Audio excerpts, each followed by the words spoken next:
படிக்கும் பல்லரத அப்பக்கள் மத்துவான கடிகளில் முந்தியிருக்கும் அண்ணாக்களாகவே உள்ளன.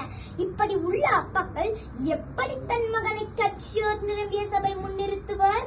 அரசு பள்ளியில் பயிலும் ஒவ்வொரு மாணவுக்கு பின்னும் பல சோகங்கள் நிழலாடும். இச்சூழலும் எங்கள் அன்னையாய் தந்தையை வழிநடத்தி ஜொலிக்க சென்கின்ற ஆசான்கள் என்ன வளம் இல்லை என் அரசு பள்ளியில் என் காசை கொட்ட வேண்டும் மற்ற பள்ளிகளில் என்பது என் கேள்வி. போதுமான கட்டண வசதி, நூலக வசதி, கணினி வசதி, கைப்பறி வசதி, சத்தான காலி மதியனுகு, அறிவாய்ந்த ஆசிரியர்கள் என அரசும் எங்களுக்கு அதிகமாகவே கை கொடுத்து வருகிறது. அது மட்டுமா, வருடம் ஒரு முறை கலை திருவிழா.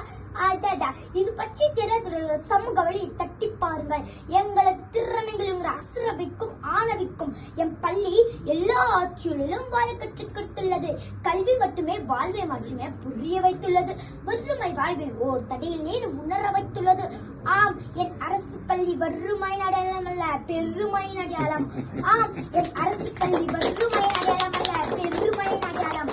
ஐயப்பசை தேடி வரும் பறவைகளுக்கு இறை தேடும் சரணாலயம் என் அரசு பள்ளி என்று நீங்களும் உணர அன்புடன் வேண்டுகிறேன். அரசு பள்ளியை பெருமை அடையாளமாக மாற்றிய நம் முதல்வர் திரு மு.க. ஸ்டாலின் ஐயா அவர்களுக்கும், பள்ளி கல்வித்துறை அமைச்சர் திரு அன்பில் மகேஷ் பொய்யாமொழி ஐயா அவர்களுக்கும் என் நன்றியை தெரிவித்துக்